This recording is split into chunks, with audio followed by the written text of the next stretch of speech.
Boys and girls, ladies and gentlemen, Zambia is a country located in the southern tip of Africa. And if you are out there in the vastness of this world, you may not know where Zambia is, but it's right there in the southern part. And we live in a time where technology now has taken over, and we are seeing all kinds of innovation in terms of how things are done. AI has pretty much changed the way things are done in and around the world. And obviously, Zambia is trying its best to keep up with the technological advancements. And the government of Zambia is doing its best to ensure that Zambia is not left behind. So we have a team of panelists, well-able men and women to speak to these matters, and you'll be hearing from government representative and as well of the public sector, the private sector, and other sectors, because what makes a country great, if I can use that term, because there are other people who like to use that word, making Zambia great is going to take all of us to chime in and working as one to bring to life the country that we want. And in order for that to be a reality, we have to make sure that we're doing everything possible. And joining me is a lady who is coming from the government sector to speak to what the government is doing and what she has been doing to position our country strategically, that we are able to compete. That for some of us who are residing outside Zambia, when you mention Zambia, we want people to know exactly, not necessarily to have to ask you, where is this country located? Technology, digital innovation is what can position our country to be where we want it to be. So joining me now is a lady who will speak to this innovation and what our country is doing. Momentarily, we'll be right back.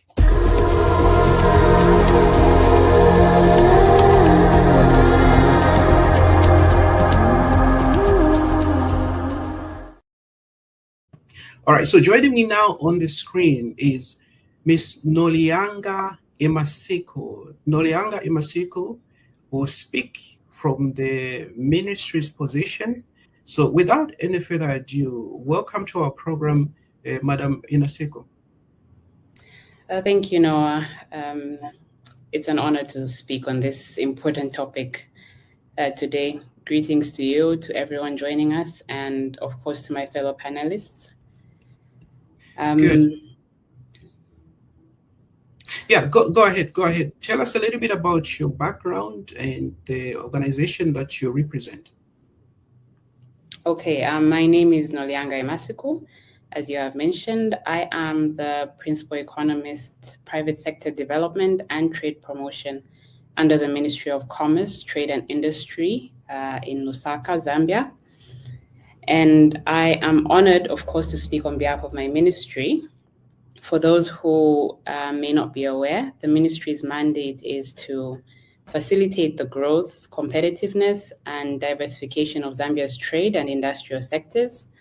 Our role is to ensure that businesses, large and small, have the right policy, regulatory, and infrastructure support to thrive, especially in a rapidly changing digital landscape.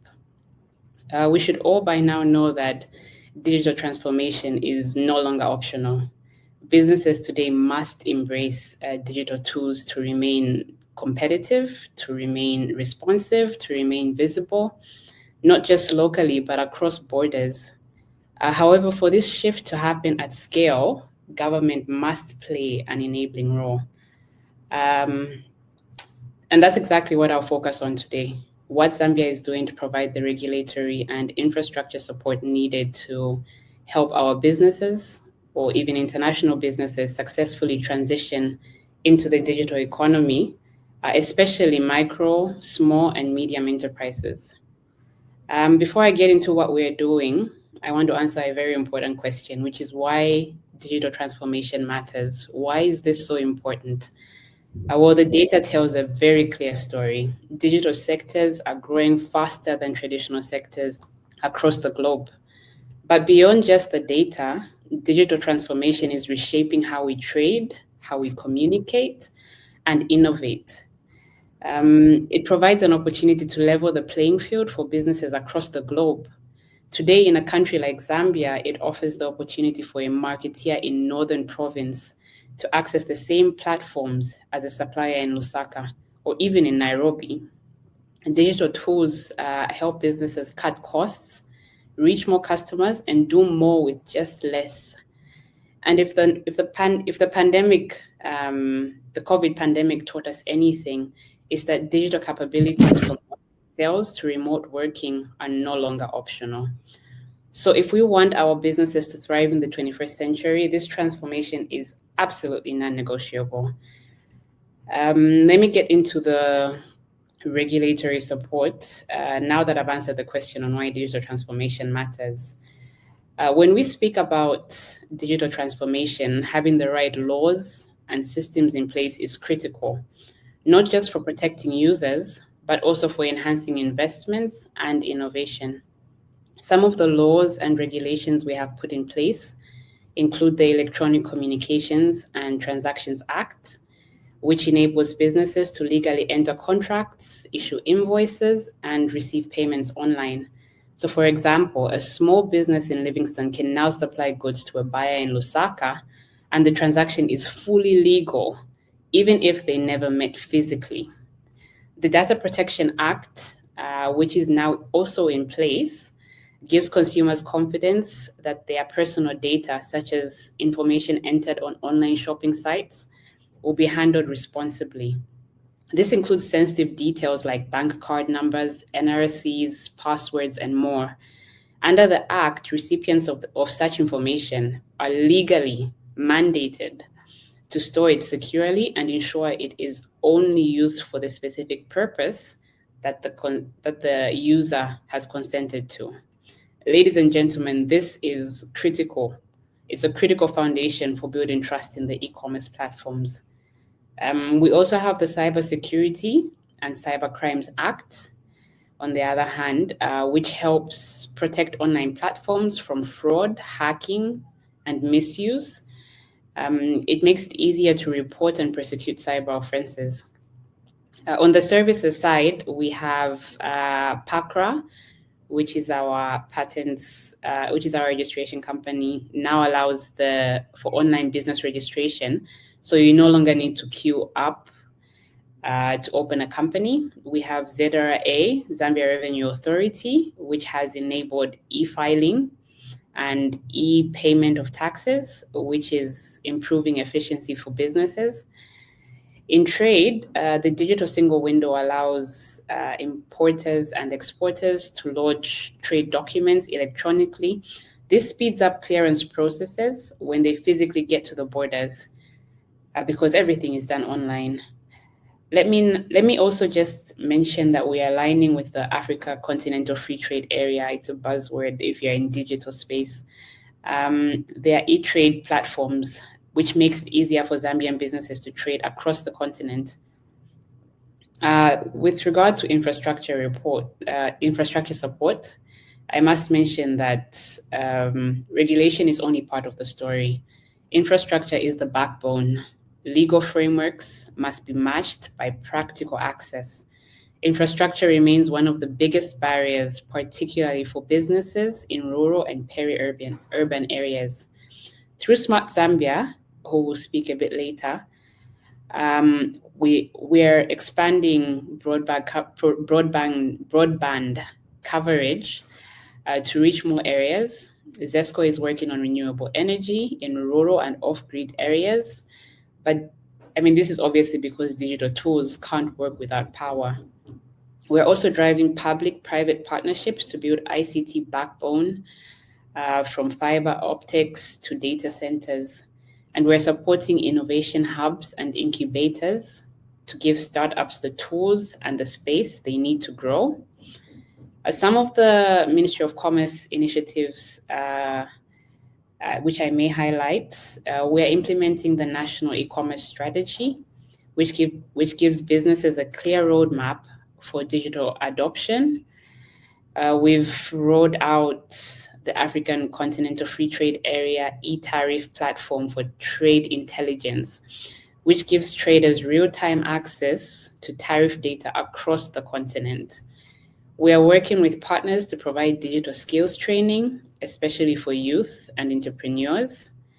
And through ICT-enabled industrial clusters, we are linking technology to manufacturing and value addition. Of course, there are still challenges, and we know that many rural areas lack internet access. That's why we're investing in cyber and satellite infrastructure. It's no secret that there's a digital skills gap, especially from SMEs. So we are rolling out tailored digital literacy programs. These are being rolled out through institutions like Smart Zambia, ZICTA, TEVETA, private sectors, and of course some NGO partnerships. And yes, ICT tools can be extremely expensive. And that's why we are looking at some tax incentives to make these tools more affordable, especially for businesses in productive sectors like agriculture, retail and trade, transport and logistics, and many other sectors within the economy. And so in conclusion, I do want to call to action a number of our players. We believe digital transformation is a shared responsibility. We are calling on the private sector, who needs to invest in digital skills for their staff and digital systems. As government, we keep harmonizing our policies to make the environment predictable and investor-friendly. Development partners, we need your support for skills training, systems development, and technology transfer. And to the SMEs, to the small, medium enterprises, please don't wait. Start with simple tools, social media, mobile payments, online marketing, and build from there. Let me close by saying digital transformation for the ministry is not just about technology. It's about people, it's about policies, it's about partnerships. When the right regulations and infrastructure are put in place, businesses can definitely flourish. Let's continue working together to make Zambia a competitive player in the global digital economy. Thank you very much.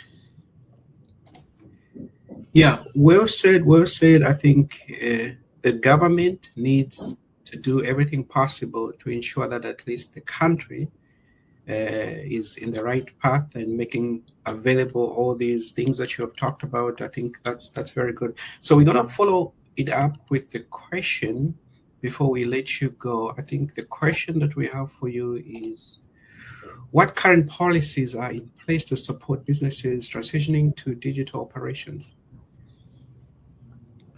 Okay, thank you for that question. There are several policies already in place, like you've mentioned, to support businesses making the shift to digital operations. First of all, I had mentioned the National E-commerce Strategy, which helps businesses, especially the SMEs, embrace digital platforms like online marketplaces, mobile payments, and even tools like digital marketing or delivery tracking. For example, a small business can now use something like Facebook Marketplace to reach customers directly, and mobile payment platforms like Kazang, which is a local mobile payment platform, to manage payments online. We also have the Electronic Communications and Transactions Act, along with the Data Protection Act. These make online trading safer by protecting consumers' data. So if a customer shares their NRC or card details, like I had mentioned, on an e-commerce site, these laws ensure that the information won't be misused or sold without consent. Another policy that we have that's worth mentioning is the National Science, Technology, and Innovation Policy. This is under the Ministry of Science and Technology. It focuses on research and innovation and encourages the use of emerging tech like AI or robotics in businesses. We're also working at a regional level through the Africa Continental Free Trade Area, e-tariff and e-trade platforms, Zambian businesses can now access tariff and customs information for intra-African trade and even list their products on a continental online marketplace. This is definitely opening up new marketplaces for our local products. And lastly, let me just mention that government is promoting our e-government services like online registration at PACRA or filing returns at ZRA. This saves time and money for businesses and sets a good example of how digital systems can improve service delivery across the board. Thank you. Well said, and thank you.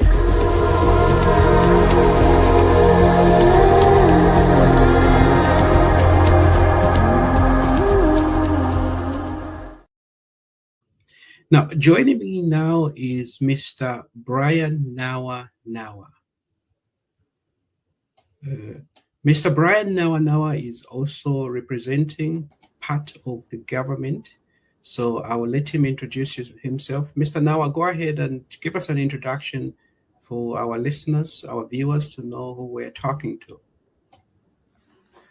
Thank you very much. It's a wonderful opportunity for me to be able to participate in this very important program talking about digital transformation.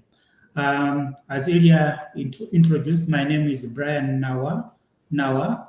I'm a principal officer in charge of digital skills and capabilities at the Smart Zambia Institute. As you are aware, the Smart Zambia Institute is also called the Electronic Government Division, which is under a cabinet office. So at Smart Zambia, our mandate is to coordinate the implementation of electronic government, which also includes information and communication technology. So the section which I'm in charge of is the one which is responsible for ensuring that public service employees acquire the necessary digital skills to be able to access and utilize electronic platforms. Because we believe by acquiring the digital skills and being able to access and utilize digital platforms, it makes them being able to maybe operate in the digital economy, and also it also improves public service delivery, making the work of the civil servants themselves, and of course making it easier for them to being able to deliver services, the necessary services to the citizenry.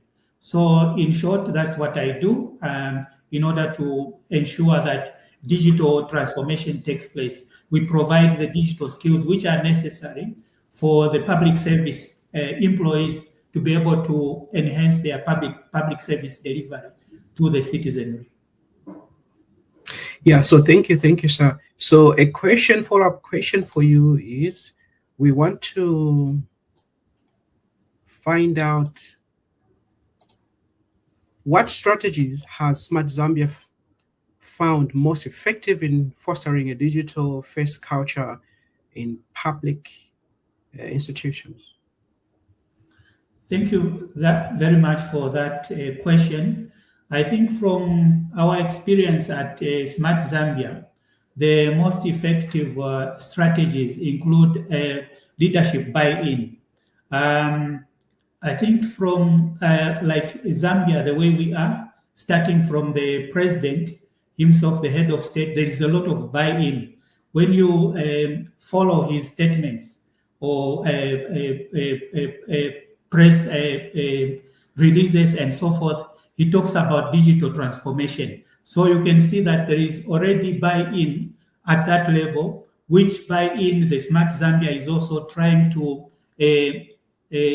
inculcate in other ministries, so that with this buy-in, digital transformation easily takes place. So as at Smart Zambia, we also ensure that we integrate digital skills into induction programs for newly employed civil servants to enable them acquire digital skills from the start. And we continuously upskill the existing staff through sector-specific digital training. Apart from that, we also have, as I mentioned, a dedicated section at Smart Zambia Institute, which deals with digital skills and capabilities for public service employees. That is across the whole government public service in Zambia. So what we are doing is to ensure that the public service employees acquire the digital skills which are necessary for them to enhance public service delivery by being able to access and utilize digital platforms. So that's one of the things that we do to ensure that we foster a digital-first culture in public institutions. We have also established a network of digital skills ambassadors in ministries. Previously, we were calling them change agents, but now we are calling them digital skills ambassadors within ministries and other public bodies who are being trained as champions to help other members of staff in their respective ministries or institutions to be able to acquire the digital skills which are necessary for them to enhance public service delivery. And beyond that, we are also running awareness and sensitization programs. Recently at Smart Zambia, we've established a communications section which is in charge of promoting awareness and sensitization so that people understand why digital transformation matters, and also linking it to better service delivery for the citizens. So in short, I think it's a combination of top-level policy support and also in-house champions who we are called digital ambassadors, and also continuous skills development is what is really building a digital-first culture as far as we are concerned as Smart Zambia.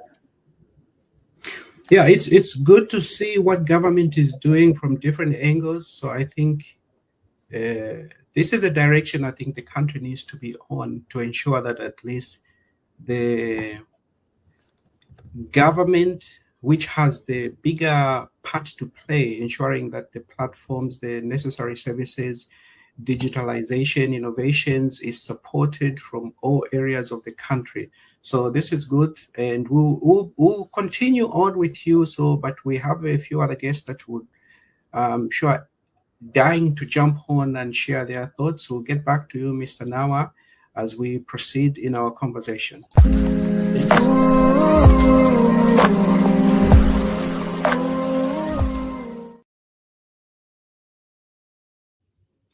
Yeah, so now joining us on the screen there is Mr. Chilumbu.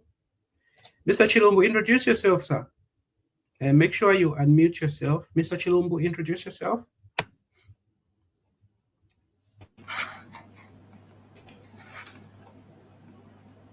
Good afternoon. Good afternoon, panelists. Good afternoon, everybody. Good afternoon, listeners. My name is Charles Chilumbu.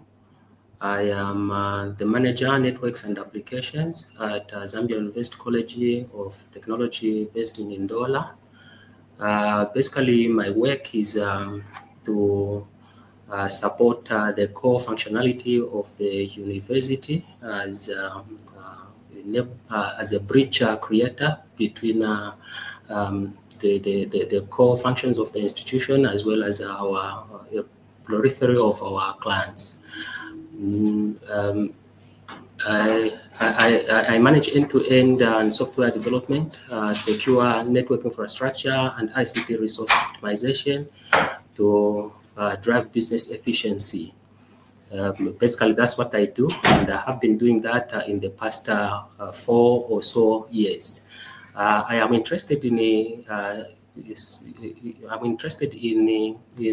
change management, and I train digital transformation agents that go out there in the world and effect the change that we so much need to bridge the gap between for digital transformation in the industry. Basically, we are, as training institutions, we have a main challenge where we are producing graduates that are fluent in theory, but illiterate in language of the digital economy.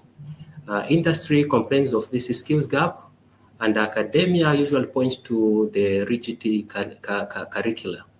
Instead of actually addressing the challenge, most of the time the academic institutions always point to the fact that they have a rigid cycle in which they update their curricula, and consequently will always continue on the path that they have maintained. Meanwhile, economies bleed competitiveness, and this isn't just inefficiency, it is actually a systematic failure, as a matter of fact. If I give you a couple of probably some shockers, World Bank Skills Report indicates that every year an academic misaligns itself. Academic industry misaligns itself. It costs the economy 2 to 3% of a nation's GDP growth. Businesses, in the meantime, again, the similar reports indicate that businesses that adopt AI as well as cloud computing outpace the laggard industries by not less than 5 to 1 in revenue growth. And so therefore, there is all the motivation that we can see in terms of the need for actually bridging the gap, bridging the digital gap. We see that indeed there is need for bridging academic and industry in the digital ecospace, and particularly in the digital economy. How do we address these issues as the academic entities? Us, as the Zambia University College of Technologies, we have actually taken a rather more unconventional way of addressing this gap. For instance, we look at industry not as we look at industry, for instance, as a curriculum co-author. We stopped asking industry for feedback, where we in-house develop a curricula and then place it over onto the industry. And then after actually probably a cycle of training students, we go back to the industry and ask them for feedback. We have stopped that kind of approach, but instead we actually embed them into the entire curricular development architects.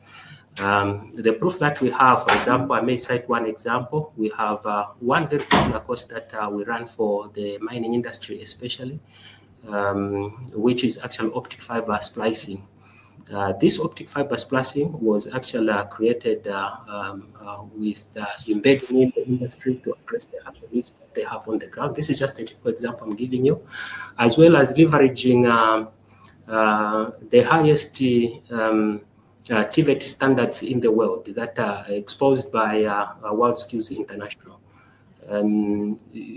We have consequently seen an excess of actually 94% plus in terms of graduate employability because of that strategy. Another aspect that we have adopted in order to actually bridge the academia and industrial digital divide is partner with the tech firms. We have partnered with firms such as Cisco. We have partnered with the industry to include industries such as Dangote, Alfright of Kenya. We have signatures with international universities such as the Dongguan Institute of Tech in China. We have also partnered with the institutions such as the banking industry, including Zanaco, including Indobank. I can go on mentioning as many as I could, including in mining industries such as Lubambe Mines, Trident, and so forth. That has helped us actually address most of the concerns that require and be able to produce products that will hit the ground running. Academia also. That's good. So, Yes. So, Mr. Chilombo, a follow-up question for you. Let me ask you whilst you are on the same. Yeah, sure. How is your institution ensuring that curriculum align with the evolving digital needs of the business sector?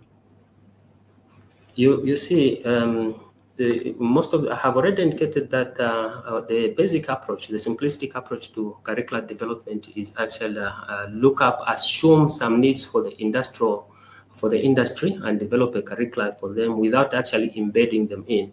So to us, the industry is a full partner in curricular development. We work with them from inception of curricular development, and we don't give them what we assume they need, but actually address the actual challenges that they have by designing curricula that addresses the very prominent issues that they need to be addressed.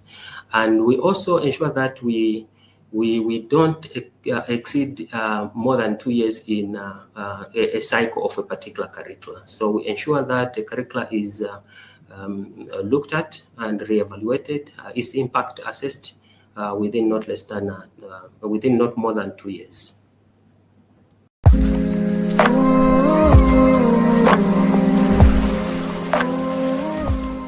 So joining me now is Mr. Francis Lombe. Mr. Francis Lombe, give us your introduction and make sure you unmute yourself. Give us your introduction and a little bit about the organization that you represent. Go ahead, sir. Sure. Afternoon, evening, everybody. I am Francis Lombe. I am the manager for technology consulting at Bongo Hive, which means I lead the developer team here at Bongo Hive that works on corporate innovation, corporate products, product design, research, and quite a number of. We also play a supporting role within Bongo Hive. We have 3 units. We have our entrepreneurship unit, innovation and technology. So we still support all the other departments, whether it's supporting entrepreneurs in product market fit, digital transformation, research, as well as corporates as well. The background of software developer, but now more into digital transformation and design thinking. And this is pretty much the act of helping corporates and people alike and organizations alike understand their pain points and make sure they're solving for the right problems. I think in a space where digital transformation is somewhat of a buzzword now, I think people tend to, think purchasing software off the shelf counts as digital transformation, but there are other aspects within it, whether it's cultural change that's required, or whether it's cultural change, infrastructure change, mindset change. All these things all play a part in digital transformation, and we help organizations achieve that and understand what they need to be focused on. Yeah, I think it's good to see the private sector getting involved, especially like you guys, and doing what you're doing, because I think some of us may be further away from Zambia, but we are able to be plugged in and know who is doing what and things like that. So it's always good, especially I think I like the what you have mentioned. But now here's a question for you. How can businesses distinguish between true digital transformation and simply digitalizing existing processes? Okay. Yeah, I think one thing people need to be aware of is digital transformation takes time. And I think a lot of people assume by just digitizing a process that it means, we've acquired digital transformation. But digital transformation, I would say the biggest distinguishing factor would be, with digital transformation, you question workflows. It's not just about the task. If this I think the most common perception of digital transformation is I have this physical form and now I provide this form in a digital setting to allow people to submit electronically. That is a small piece of it, but there's a bigger conversation around why do we need to transform this particular segment of our business?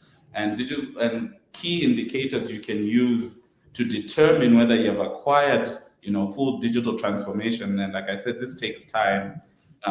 You should see how you make decisions should change over time, right? You move away from gut feelings. I know a lot of times in business we feel like, oh, I know my customers, I know what they want, and it's more verbal and it's more observational. But once you're fully digital, you stop relying on gut feeling, and now it's data-driven decisions, right? You now start looking at what is the data telling us about our customer, and it's no longer about gut feeling and what you think people need.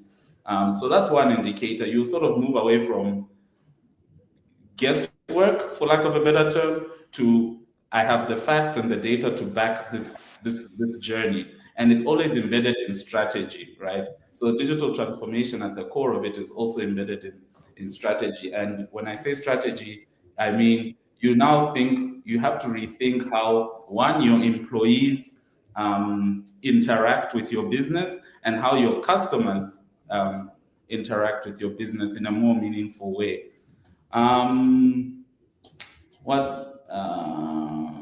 Should I give one more? And it also allows you to pivot, right?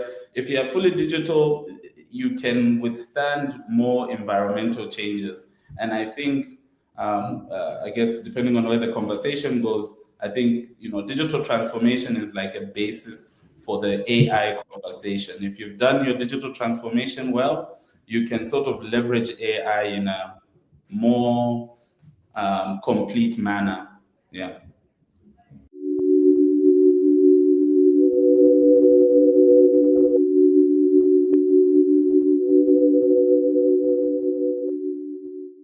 Mr.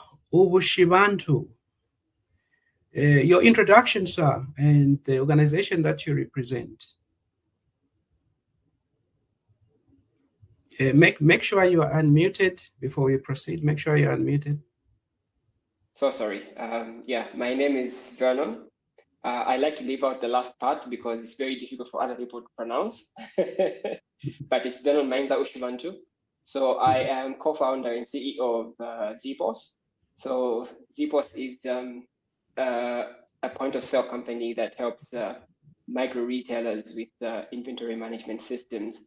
So when you look at the way the retail sector is designed, a lot, especially on the informal side, a lot of the retailers that are there are using manual books to write their transactions in there and monitor their business. And this usually causes them problems because they find themselves being unable to access certain financial services and other benefits that they could access because they are just writing this stuff down in the book. This book could even get lost. It could get burnt, like we saw in 2017 with the fiasco that happened at City Market, where a lot of marketeers lost their inventory and they had nowhere else to go because these things were just written down in their books.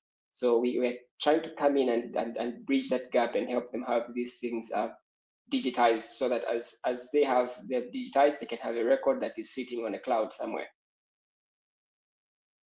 The use of the data centers where information is stored other than on individual devices, I think it's good that I think companies like you are doing everything possible to ensuring that the retailers have this option, because I think we see it so much, especially on this side of the world, where tons and tons of companies and organizations, they are getting involved and doing everything possible. Obviously, there are big players in the digital space and the cloud storage. But the question that I have for you is,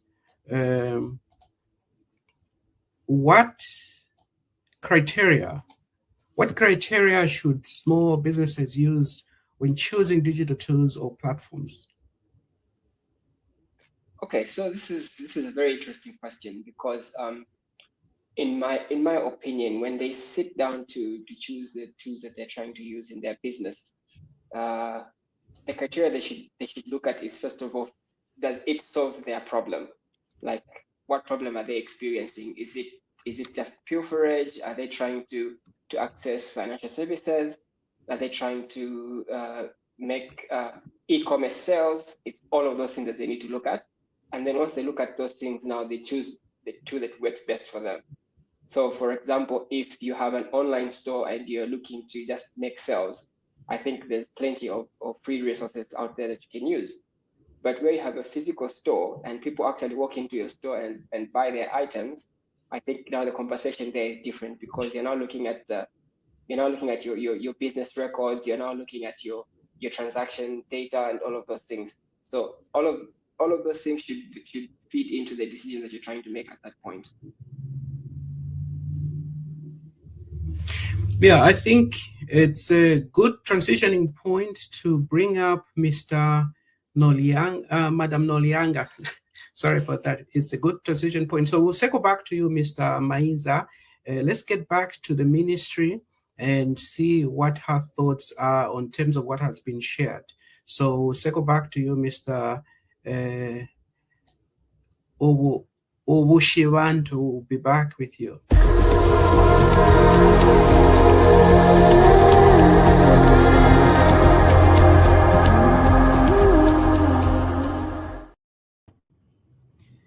Yeah, so Imasiku, you have heard from different folks, different perspective from the private, from the other government wing, and also from the entrepreneur. What are your thoughts so far? I appreciate. I think those were great presentations, and it's good to hear all that's happening in the space. We as government obviously just want to see how we can support and work together. I know we do work together with BOGO and on some skills training, and I think it's just interesting to hear what's happening in that space. That's good. That's good. So here is a question for you. How is the government working to address digital infrastructure gaps, particularly in rural and peri-urban areas? I think that's a very important issue. It's a very important question, because I'm sure most people are aware that a huge part of our country's population is rural based. And so if we leave the rural areas behind, we miss out on a big part of the economy. To tackle this, we are working with Smart Zambia, who is working with telecom providers to expand internet connectivity through investments, through PPP investments in fiber optic and satellite connectivity. For example, now we have fiber rolled out in parts of Northern Province and Western Province, where this wasn't available before. We're also encouraging renewable energy solutions for ICT services, especially in off-grid areas. So let's say a rural SME, a rural small and medium enterprise wants to operate a point of sale system or run a Facebook page for marketing. They can now do this using solar-powered internet hubs. In addition, the Universal Access and Service Fund is being used to roll out mobile towers in underserved districts like Kaputa and Shangombo. That's helping bring mobile internet to areas that had little or no access before. And this also helps with making digital tools available to more Zambians across the country. I think I'll just mention those few things for now. Yeah, I think you're right. I think there's definite need to progress to the other areas of the country, especially rural areas. I mean, we've heard so much about Shangombo, and usually the mention of that word, it's like it's rural, there's nothing out there. But I think it's good that the government is doing everything possible in that direction to uplift the the lives and lifestyle in the area. So here's a follow-up question to you. Are there any upcoming regulatory frameworks or incentives designed to encourage digital innovations in the private sector? Yes, definitely. Government does not stop working. So there's a lot coming up. One of them is the Digital Innovation Policy. It's currently being finalized. It will promote entrepreneurship in digital industries, whether it's a startup working in fintech or an e-commerce platform. And it's going to be making it easier to protect software and content legally. Another thing that might be of interest to our youth is we're also introducing something called a regulatory sandbox. This has been done in partnership with ZICTA. It's currently in concept stage, but we're really pushing for it to be done as quickly as possible. This is a safe space. This regulatory sandbox is a safe space where businesses can test new innovations before they roll them out. So for example, if a startup has a blockchain-based trade platform or an AI-powered logistics system, they can trial it in the sandbox before going national. It basically helps manage risk whilst encouraging innovation.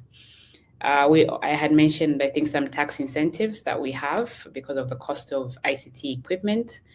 So we have tax incentives being developed for businesses that import ICT tools like servers, productivity software, or specialized hardware for manufacturing or agro-processing.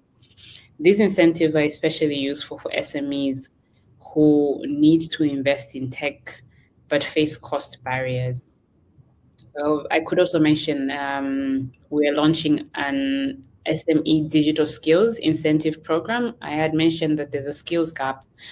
So this skills program will reward companies that train their staff in areas like digital marketing, cybersecurity, or e-commerce. That way we grow local capacity while supporting employees.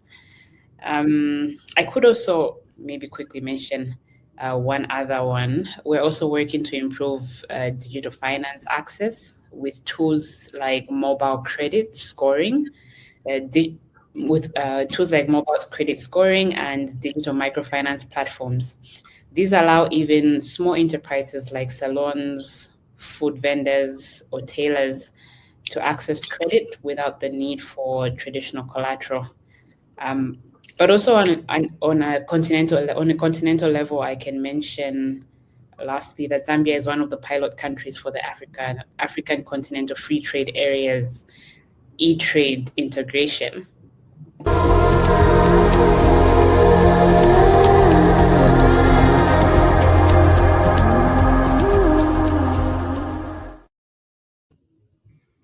Yes, Mr. Nawa, make sure you unmute yourself. And we are learning so much about the plans that the government has worked on. And now the question that I have for you, Mr. Nawa, is how can businesses, especially SMEs, start building digital skills within their teams without larger budgets? Yeah, I think it's the same even for the public service, not only the small and medium enterprises. They can leverage free and low-cost training resources. For example, here at Smart Zambia, we have partnered with Cisco. We are a Cisco networking academy, which is offering free online courses. These courses range from digital awareness, cybersecurity, programming, artificial intelligence. So even small and medium enterprises can leverage such low-cost training resources. For instance, it's not only Cisco, there is also Google Digital Skills, there is also Microsoft Learn, there is Coursera. So small and medium enterprises are encouraged to leverage such low-cost training resources to ensure that their staff or employees acquire their digital skills, which are very much necessary at low cost budgets, or sometimes not even a budget should be prepared or planned to be able to participate in these online training courses. So as Smart Zambia Institute, we are also establishing what are called digital transformation centers. And these digital transformation centers are also supposed to address matters relating to infrastructure gaps, like Norianga was explaining. So from these digital transformation centers, small and medium enterprises can also access and utilize the training resources which are available for them to be able to acquire digital skills, mostly for free, because it is through these digital transformation centers that we are able to offer electronic government services for free. We are also offering platforms for digital skills training programs, which are offered for free. So small and medium enterprises can leverage these resources which are available in digital transformation centers. And these digital transformation centers, establishing them in youth resource centers to enable small and medium enterprises and indeed the general citizenry to be able to acquire digital skills which are necessary for them to be able to perform in a digital economy. And then we are also encouraging, like in the public service, we're encouraging a peer learning model where we are establishing or we are creating digital champions. And these digital champions are employees or officers that we are training with a view of capacitating them to train other officers or employees in their institution. That is how we are helping in terms of acquiring digital skills. So small and medium enterprises can also acquire the same model where they train a few people in their institutions, and these people who are called digital ambassadors or digital skills ambassadors also train other people in their institutions. The other thing is maybe also like we are doing in the public service here in Zambia, we can also encourage maybe small and medium enterprises also to integrate digital skills in their daily operations, whereby we encourage the staff in the institutions to use digital skills in even simple daily operations, so that digital skills are acquired and digital skills are utilized to be able to access and utilize digital platforms. So I think that is how maybe small and medium enterprises can build the digital skills within their teams at low cost budgets by applying those maybe three strategies which I have indicated. So well said, sir. And then the last question for you is, how can digital literacy, I know you alluded to some of these things, but how can digital literacy programs be scaled nationally to accelerate economic transformation? Thank you very much. As I said, one of the ways or the strategies that we are trying to scale nationally or to accelerate economic transformation, scaling digital literacy, is by way of establishing digital transformation centers. We have 109 post offices, and what Smart Zambia Institute has done is to connect, to provide internet connectivity to these post offices. We are using what is called Starlink, because the government of the Republic of Zambia is collaborating with Starlink to be able to provide internet connectivities in digital transformation centers, which are mostly in rural areas. So by so doing, we are able to scale digital literacy even in the rural areas at a national level using the digital transformation centers. Because through these digital transformation centers, citizens are able to participate in digital skills training programs, which are offered for free online and almost everywhere in Zambia. And also they are able, using the digital transformation centers, to be able to access electronic government services. And mostly when we talk about electronic government services, we've got what we call the government service bus here in Zambia, which is a collection of all the electronic government services on one platform. So this platform, which we are calling the government service bus, we are also using it in the digital transformation centers so that our citizens can access electronic government services and be able to transact, to be able to do business. So, and that is why we are also using digital transformation centers as digital skills training centers, so that the citizens throughout the country can acquire the skills and be able to perform in the digital economy.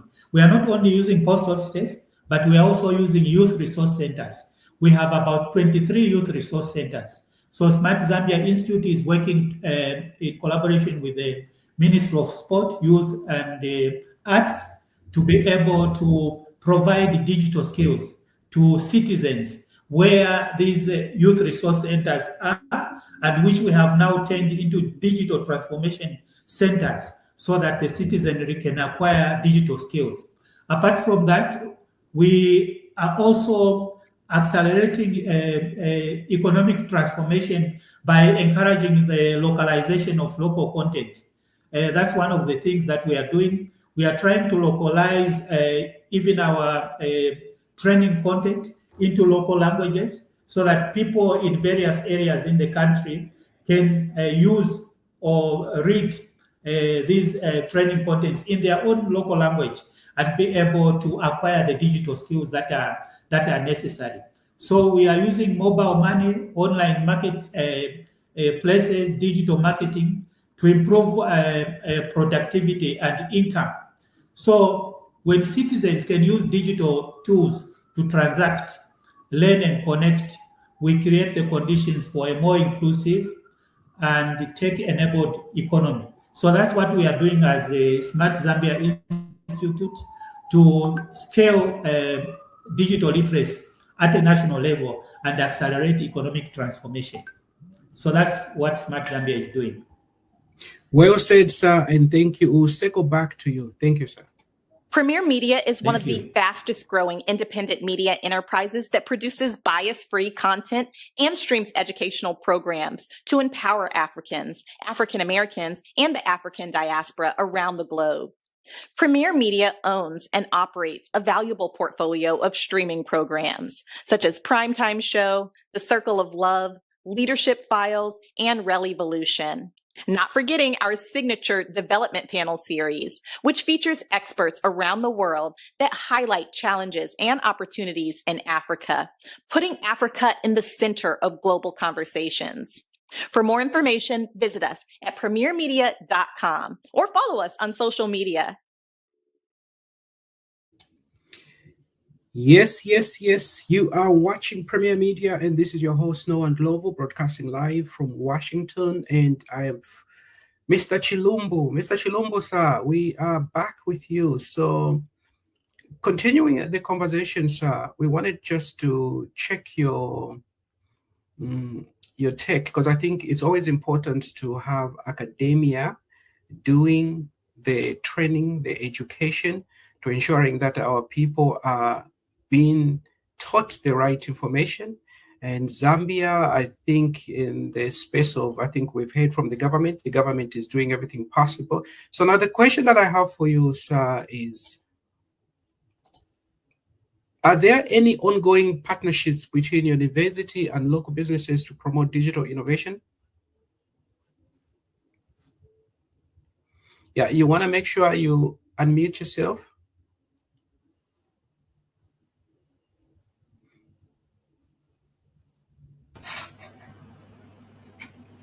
All right, so yes, of course, we do have a lot of partnerships between ourselves with the local industry in Zambia, as well as actually we have gone beyond the local industry. We have also partnered with some international institutions such as UNIDO. We have partnered with Afrout of Kenya, which actually is a premier service provider in terms of high-tech education there in Kenya. and professional training in ICTs. We have also just penned down as a Zambia University College another MOU with the Dingwani Institute of Technology in Shanghai. And this actually speaks volumes to our competencies and what we can do as an institution. On the local scene, we have partnered with lead industries, including Dangote. We have in the mining sector, we have Lubambe Mines. We have MOUs with Trident Mines. We also have extended our partnership and collaboration with the banking sector to include Zanaco, Indobank, and many more still coming on board. Like I indicated, we are a training institution, and therefore it remains still vital that we collaborate with the other local training institutions as well. We do have a partnership with the Copperbelt University as well as the University of Zambia, where we exchange notes and work together in some aspects. Yeah, I think it's good that there are all these partnerships going on, which helps to actually need not mention really even Smart Zambia. We collaborate with them as well. As so I'm happy to see the gentleman over there. I think we also work with Zicta.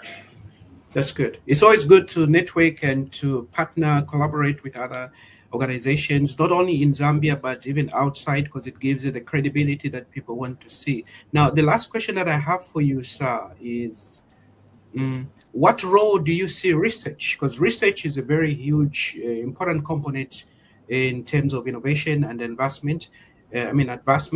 What role do you see research and innovation hubs within the universities playing in Zambia's digital economy? First off, yes, indeed, we do have fully blown and developed research and innovation and research department in our institution. And the role this actually plays is not necessarily just for the sake of academic progression for students and research fellows, but also it comes in handy in terms of solving local problems with local tech. The tendency is always to step out and see what global tech can actually solve, can assist with some challenges that we may be facing locally. We actually turn to that only as a resort. Otherwise, we do that. What we need is actually to solve local problems with local tech. And the only way we can do is if we have a thriving innovation and research process within our institutions. Secondly, it creates innovation pipelines for the industry. The industry wants to turn back and see where actually they can source some of these solutions that they actually are facing. Thirdly, I think an innovation and research hub in an institution like ours in Zambia University College of Technology, we do train a digital workforce. It prepares a digital workforce beyond the degree, so that when they go out there, they are able to actually participate fully, mesh into the economy field, the digital economy field fully, and provide the kind of service that we have, the industry actually does need. Another aspect is that it does attract investment and prevent brain drain. If you have a thriving innovation and research in your country, you will actually attract investment. You will actually prevent brain drain, because there is always going to be space and digital space in this aspect for your products, like for university graduates and tertiary graduates to actually participate in the local digital space. It also assists with the shaping the digital policy of a nation, as well as ensures that maybe let me underscore the need for shaping digital policy. What we don't want is a situation as a nation to end up with copycat policies. Yes, there is a lot of adoption of need to adopt policies from institutions that we're affiliated with, such as the United Nations, the World Trade Organization, and so forth. But we need to be able to customize those global policies and bring them to answer to the needs that we have as a nation. It also does ensure that we have a digital sovereignty. You see, we have seen nations actually pick up a fight over a product such as probably a social media product, I won't mention which, and how some countries have protected their data, protected their own products, their innovators, and so forth, is because they have cultivated for a long time a culture of research and development. In fact, we are aware that one of the big giants in ICT products, particularly in 5G, survived only because of royalties that it leveraged when it was being squeezed by these by sanctions and so forth. So unless you have innovation, you have research, you risk actually losing digital sovereignty.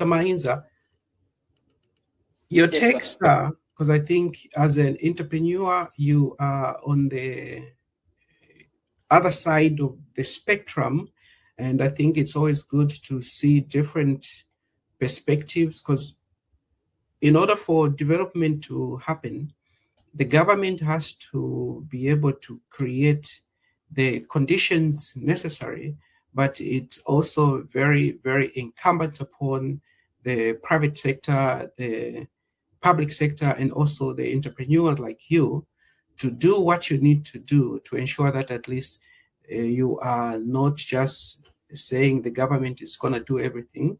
And the question that I have for you, Mr.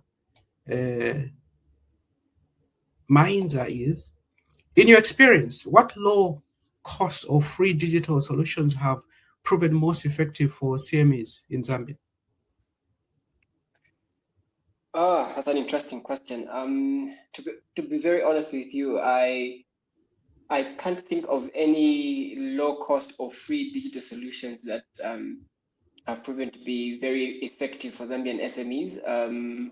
I think when it comes to like point of sale solutions, when we entered the space for point of sale solutions, I think we were the only ones that were looking. In fact, we still are the only ones that are looking at micro retail solutions for point of sale.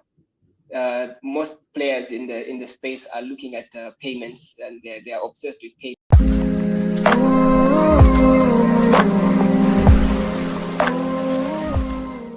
Because even the government, I think to an extent, they seem to be obsessed with just payment solutions.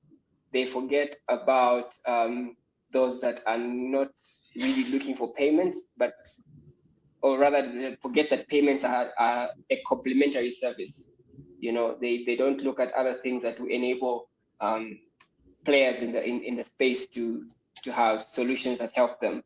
So earlier on, the government on this same panel discussion talked about leaving the rural areas behind and credit scoring for these small businesses. But then what tools are they trying to use? Because we are actually in possession of technology that is capable of doing credit scoring. We are in possession of technology that is capable of actually collecting payments. We are in possession of technology that is able to help micro retailers or even retailers in general manage their retailing businesses. So cost effective. I think they're available, but then at the same time, when we look at free solutions, I can't think of anything unless you're using Facebook Marketplace. I hope that answers the question. Yeah. I think that answers the question. So now the follow-up question to you is, what barriers have you observed that prevent small businesses from fully utilizing digital tools, and how can these be overcome? It's very ironic that this question should come after the one that I just answered, because the biggest barrier that we have experienced in terms of using digital tools for most of these SMEs is actually the cost itself.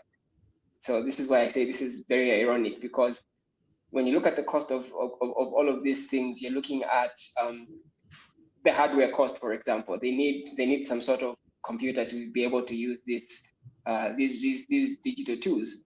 And then when you look at the prices of computers, phones, or tablets, they are not something that is very, very cheap in this country.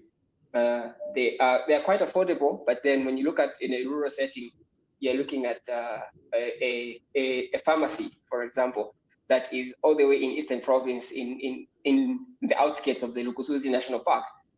Those guys there are not going to be able to come to Lusaka and buy a computer for 22,000 kwacha. This is about $1,000. It's quite expensive. They're going to look for a solution that is going to be to enable them to use these tools. So like when we talk about barriers, again, it comes back to the cost. That's number one. Number two, there's a literacy gap in terms of how these technologies should work and how they should be used. But then we are slowly bridging that gap in terms of us, the entrepreneurs, providing solutions that are user friendly.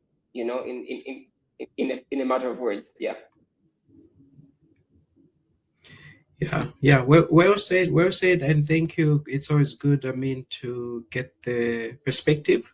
Yeah, obviously the government representatives are hearing, and the listeners and viewers are hearing, getting different views, and we've learned what the government has done and is doing, and also from the university, there's all kinds of research that is being done. There are all kinds of partnerships that we have heard about from different perspectives. So when we come back now, we'll be finalizing and bringing everybody onto the screen to share their final thoughts as we progress in this conversation. Hopefully you have learned one or two things from this important conversation. In order for our country to position itself where we want it to be, we want to make sure that at least at the minimum, we are moving into the right direction and doing everything possible so that at least by the end of the day, we get to the country and Zambia that we all want. So stay tuned, and we'll bring everybody up to share their final thoughts as we conclude the conversation.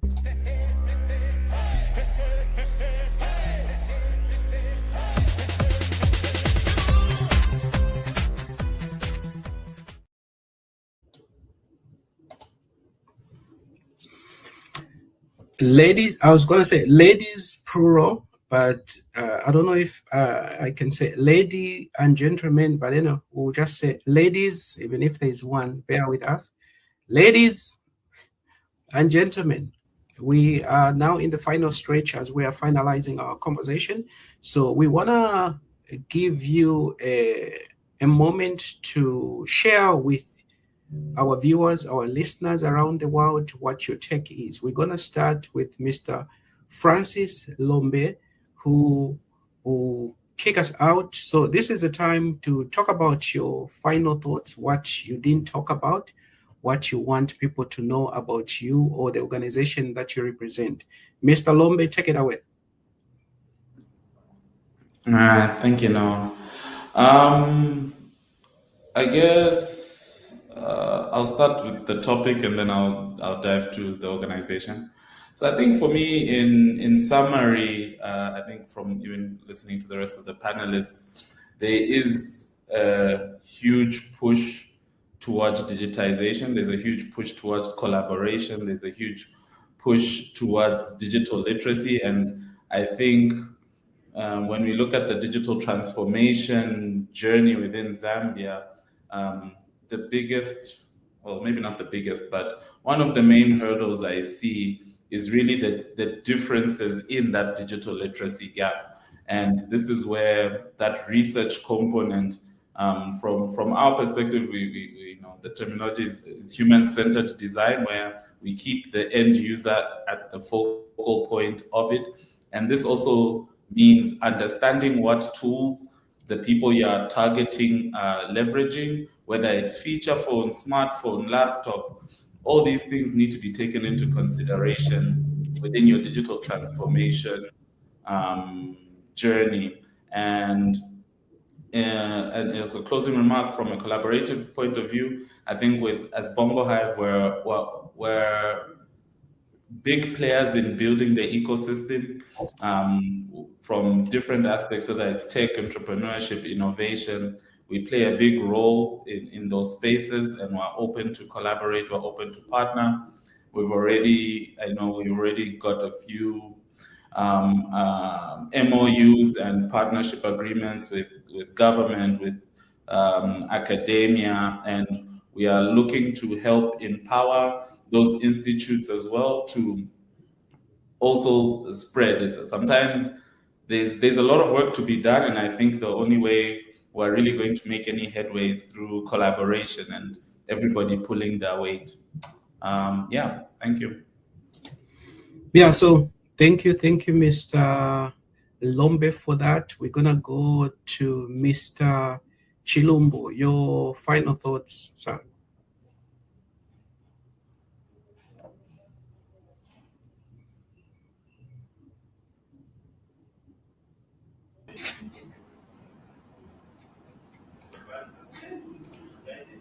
Yes, my final thoughts are that basically we have digital transformation is real. It is imperative on almost all entities. All businesses must actually strive to achieve high levels of digital transformation. Speaking for ourselves, as the Zambia University College of Zambia University College of Technology, we have seen that when we achieved in excess of 80% of digital transformation, overall enrollments as an institution surged to far beyond 200%. We also achieved in excess of 98% of revenue capture, which has actually been a very big boost to our institution. I think it suffices to say that universities must operate like digital enterprises that they aim to supply our products with. It should not be something that we should leave to the industry. We should actually ourselves be the agents of digital transformation. Thank you. Thank you, sir. Well said. And now we're going to transition to Mr. Nawa. Take it away, your final thought. Thank you very much, Noah. I think this discussion is very, very important. And one of the things that I've noticed from this discussion is that, yes, as Zambia intends, I think there is a lot of progress, mostly which have been spearheaded by Smart Zambia in collaboration with the other public institutions, including the private sector. Of course, we have worked before with Bongo Hive in terms of promoting publicity, sensitization and awareness and other things. We have also collaborated with the Zambia University College of Technology and indeed the Ministry of Commerce, especially in the borders, to promote trade facilitation. So I think collaboration is very, very important, especially for us in Zambia to be able to attain full digital transformation. And that is why we are, as Smart Zambia, we are establishing digital transformation centers. These digital transformation centers, which are dotted across the country, are trying to address the problems of connectivity, because connectivity is one of the challenges, especially in the rural areas. We also have challenges regarding the tools, the equipment, especially in the rural areas. So that is why we are establishing digital transformation. And through these digital transformation centers, we are providing connectivity. We are also providing the equipment, the tools, which the citizenry in the rural areas can access. Yes, we are not doing this for now because of the resources. We are trying to leverage post offices and also maybe youth resource centers. But as we go, I think we are also collaborating with training institutions, also local authorities, to be able to get to the rural masses as much as possible, so that we promote digital transformation. And this, as Smart Zambia, we're also concerned with the digital skills, because it's also another challenge.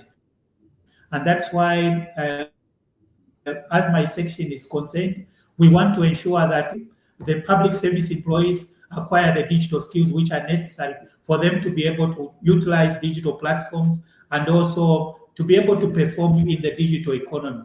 I think from this discussion, I've learned a lot, which I will share with my principals, so that we see how we can enhance our collaboration with the private sector and indeed other public institutions, so that we enhance digital transformation in Zambia. I submit. Yeah, thank you, sir. Thank you, sir. And now we're going to go to Mr. Ubushibantu Mainza. Your final thoughts. This has been a very interesting conversation. I think the thoughts that I can share is just that we need a lot more conversations like this. We need a lot more action in terms of getting the people that need to get our solutions involved. We need to deliver the solutions that we have to them, because having these solutions and not giving them to the people, it is actually pointless. Those are my final thoughts. Well said. Nice and short. So thank you. Now we're gonna end with the person that we started with, and this is Nolianga. Nolianga, take it away. Your final thoughts. Thank you so much. Thank you to everybody who has made those presentations. Before I go into my final thoughts, I would just like to comment on two aspects that were mentioned. Firstly, Mr. Chilumbo had mentioned the aspect of tailoring digital policies, and obviously it's been a concern about us copying and pasting. Thank you for that very important observation. I fully agree with you that while digital tools and platforms offer useful models, simply replicating them without considering our local context won't deliver the results we need. And I am pleased to share that as government, we are already taking steps to tailor provisions that respond directly to challenges faced by our SMEs and larger businesses. Some of the steps that we are taking, obviously, I mentioned, are under the National E-commerce Strategy, the limited trust in online payment systems and access to affordable logistics. I think you heard Smart Zambia speaking about their collaboration with the postal services. Likewise, concerning the Africa Continental Free Trade Agreement integration platform, we're piloting it locally so that it fits into our Zambian legal and technological systems. So yes, innovation must be context aware. And I think we are already moving in that direction. I hope you will one day say that you are proud of us. And then just to comment on Vernon's submission, I was particularly encouraged by the practical digital tools you highlighted that are being designed with rural communities in mind. It's a strong reminder that digital transformation must be inclusive. Not just about urban centers and tech hubs, but also about the farmer in Chama or the trader in Shangombo. let's definitely keep this conversation going. There's so much room for collaboration between government and innovators like yourselves and the private sector to ensure these solutions reach the last mile, the last person, our grandmothers, our grandfathers in the villages. And because at the end of the day, the digital economy must be for everyone. So for my concluding remarks, as I conclude this very important discussion, what stands out is the shared understanding that digital transformation is no longer a luxury. It's a strategic imperative. Across all our presentations today, one common thread has emerged, that meaningful progress in digital economy requires the whole society approach.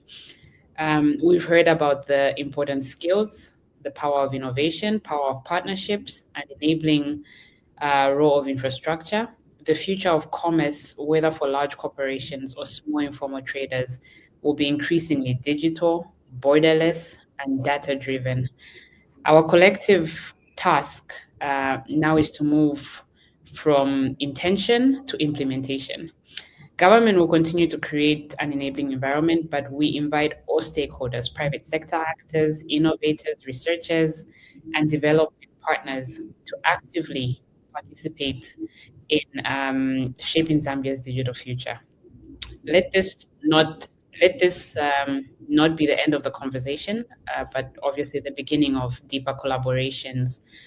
Thank you once again to the organizers and to all the panelists for such a rich and thoughtful, provocative dialogue.